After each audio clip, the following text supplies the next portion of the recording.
Okay, let's dive right into this explainer. Today, we're tackling a super common coding challenge.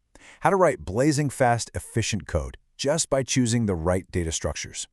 Because let's be real, whether you're hacking together a quick script or building a massive web app, Python gives you a fantastic set of built-in structures. And if you use them correctly, it's a total game changer for your program's performance. So we're not just looking at abstract computer science concepts today. We're treating this like a practical, everyday developer's tool belt. So, here's what we're pulling out of the toolbox today. We've got the core 4 built-in data structures. 1. Lists, the flexible array. 2. Tuples, the immutable vault. 3. Sets, unique and fast. 4. Dictionaries, for key value mastery. And finally, 5. We'll wrap it all up with the ultimate cheat sheet. Now, the big question we're answering throughout this explainer is this. Exactly when and why should you pull each specific tool from your belt? Honestly, learning the syntax is the easy part, right? True mastery is understanding how these structures handle memory, mutability, and duplicates under the hood, so you can make the absolute best choice for your data. All right, let's kick things off with Section 1, Lists, the flexible array.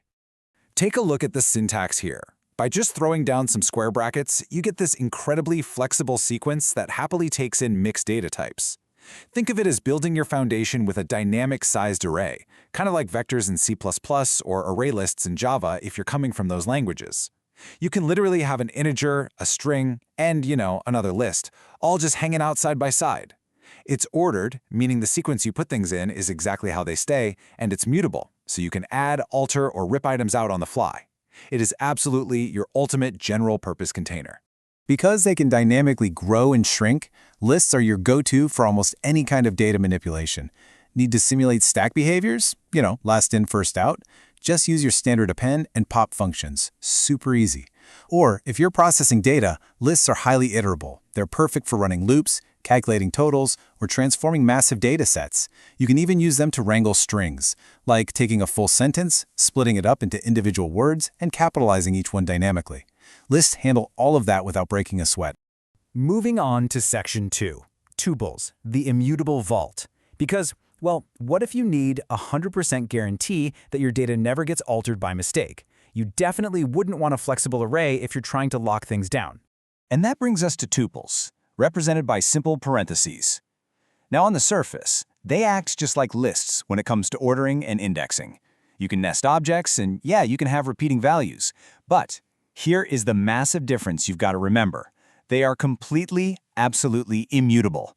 Once you create a tuple, its contents are locked in a vault. You can't append, you can't pop, and you definitely cannot reassign elements. This essentially splits our use cases right down the middle. You'll want to use a list when your data needs to breathe and evolve, but you use a tuple as a secure vault for constants, like coordinates, that absolutely must not change. Think about it. If you have geographic coordinates or app settings that have to remain static during runtime, tossing them into a list is a massive risk. Storing them in a tuple? That guarantees their integrity. But beyond just safety, this immutability gives tuples a really cool hidden superpower. Because they're fixed, they're what we call hashable. That means they uniquely serve as dictionary keys. A mutable list could literally never do that. Tuples are also the perfect choice for grouping structured heterogeneous records. Like, imagine a user record with a name, an age, and an ID number. A tuple keeps that specific, exact grouping totally intact and unalterable. All right, let's jump to Section 3, Sets, Unique, and Fast.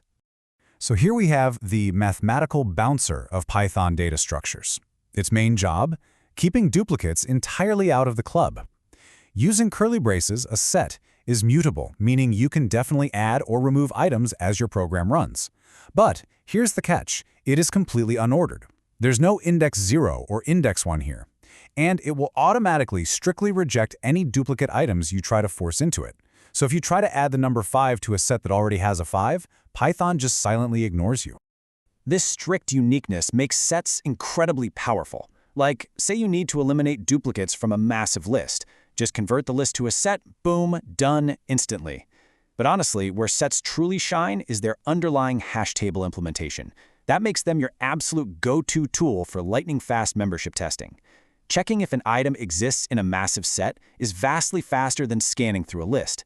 Plus, if you need to find mutual friends or common interests between two huge datasets, sets let you use elegant mathematical operations, unions, intersections, differences, with mind-blowing efficiency.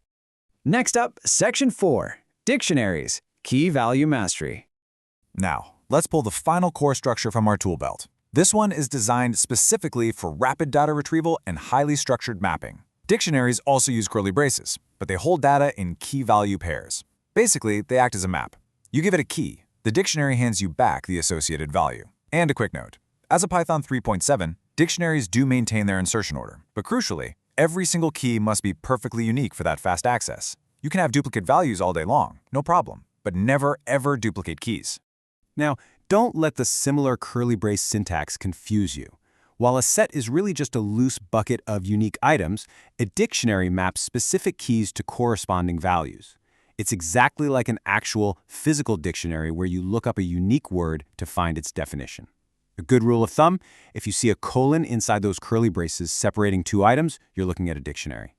Because they have an average big O of 1 time complexity for lookups, dictionaries are insanely powerful for creating fast lookup cables, perfect for caching or memoization. And since they rely on named fields, they're hands down the best way to represent database records in memory. Furthermore, JSON data, which is basically the lifeblood of modern web APIs, maps directly to Python dictionaries. That makes parsing and manipulating web data incredibly seamless. Oh, and they are brilliant for counting element frequencies. Just use the item as the key and bump up the value every time you see it. Finally, Section 5, the ultimate cheat sheet. Okay, so we've explored the distinct superpowers of our core 4, the list, the tuple, the set, and the dictionary. Let's synthesize all of this so you never have to second-guess which tool to choose. This matrix is the ultimate summary of everything we've covered today, giving you a comprehensive side-by-side comparison. Need order and the ability to change data? Use a list with square brackets. Need order but strict lockdown immutability? Grab a tuple with parentheses. Need to banish duplicates and do fast math checks? That's a set with curly braces. And if you need to map unique keys to specific values for rapid lookups, you build a dictionary. I promise you, memorizing these distinct traits will instantly level up your coding efficiency. So, knowing that the secret to efficient software isn't just the logic you write, but the structures you choose to organize your data, how are you going to look at your code differently? Which of these tools are you maybe currently underutilizing, and which one will you deploy to totally optimize your next big project? Keep this tool belt handy, and you will absolutely write cleaner, faster Python every single time.